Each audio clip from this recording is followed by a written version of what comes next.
കൂട്ടുകാരെ, നമ്മൾ ഒരു കാര്യം ശ്രദ്ധിക്കണം. ബോധമനസ്സും ഉപബോധ മനസ്സും രണ്ട് മനസ്സുകളല്ല, ഒരു മനസ്സിൻ്റെ രണ്ട് തലങ്ങളാണ്. ബോധമനസ്സെന്നാൽ ആ വാക്കിൽ തന്നെയുണ്ട് യുക്തിപരമായി പ്രവർത്തിക്കുന്ന, റീസണിങ് കപ്പാസിറ്റിയുള്ള, അല്ലെങ്കിൽ ബോധപൂർവം പ്രവർത്തിക്കുന്ന മനസ്സ്. ബോധമനസ്സാണ് കാര്യങ്ങൾ തിരഞ്ഞെടുക്കുന്നത്. ഉദാഹരണമായി, നമ്മൾ ഷോപ്പിങ്ങിന് പോകുമ്പോൾ നമുക്ക് ആവശ്യമായ വസ്തുക്കൾ തിരഞ്ഞെടുക്കുന്നു, നമ്മുടെ ജീവിതശൈലികൾ തിരഞ്ഞെടുക്കുന്നു, ജീവിത പങ്കാളിയെ തിരഞ്ഞെടുക്കുന്നു. നമ്മൾ എടുക്കുന്ന തീരുമാനങ്ങളെല്ലാം ബോധമനസ്സിലൂടെയാണ് സംഭവിക്കുന്നത്.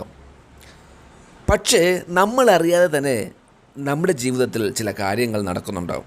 ഉദാഹരണമായി, നമ്മുടെ ഹൃദയം നമ്മളറിയാതെ തന്നെ പ്രവർത്തിക്കുന്നു, ദഹനം നമ്മളറിയാതെ നടക്കുന്നു, ശ്വാസം നമ്മളറിയാതെ നടക്കുന്നുണ്ട്.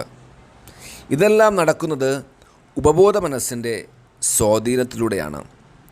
ഇതെല്ലാം ഭംഗിയായി നടക്കണമെങ്കിൽ ഉപബോധ മനസ്സിനെക്കുറിച്ച് അറിയണം, അത് ഉപയോഗിക്കുവാൻ പഠിക്കണം.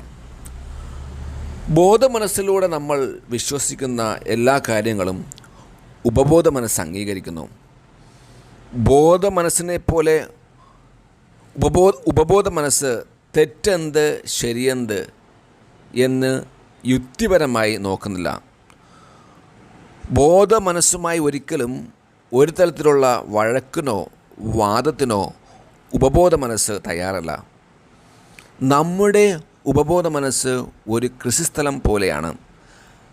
അത് ഏത് വിത്തിനെയും സ്വീകരിക്കുന്നു.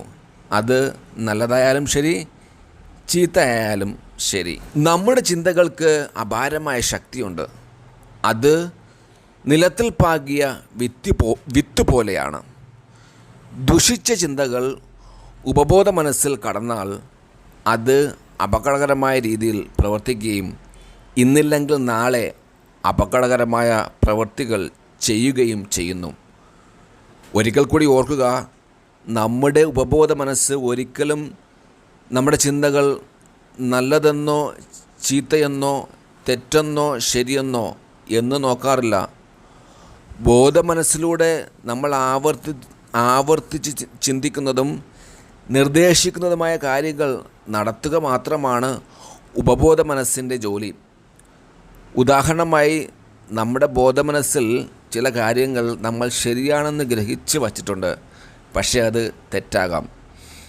ഇങ്ങനെ തെറ്റായ കാര്യങ്ങൾ ബോധമനസ്സിൽ ശരിയാണെന്ന് ഗ്രഹിച്ച് വച്ചിരിക്കുന്നത് ഉപബോധ മനസ്സ് ശരിയാണെന്ന് വിശ്വസിച്ച് തെറ്റായ പ്രവർത്തനങ്ങൾ നമ്മുടെ ജീവിതത്തിൽ ഇടയ്ക്കിടയ്ക്ക് ഉണ്ടാക്കും.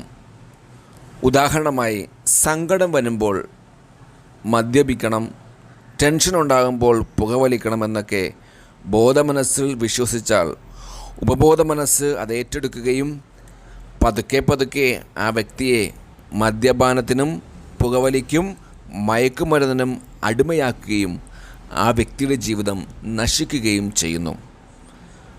പലവിധ പ്രശ്നങ്ങളും മാരക രോഗങ്ങളും ഉണ്ടാകാൻ കാരണം നമ്മൾ ശരിയാണെന്ന് കരുതി വച്ചിരിക്കുന്ന തെറ്റായ ചിന്താഗതികളാണ്. ഇത്തരം ചിന്തകൾ ചില സാഹചര്യങ്ങളിലൂടെയും ചില വ്യക്തികളുടെ സ്വാധീനത്തിലൂടെയും കടന്നു വരാം.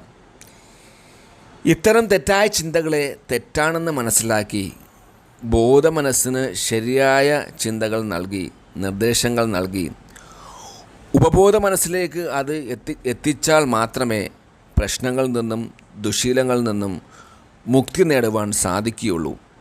അതുകൊണ്ട് ഉപബോധ മനസ്സിനെ ശരിക്ക് അറിയുക, അത് നേരായ രീതിയിൽ ഉപയോഗിക്കുക.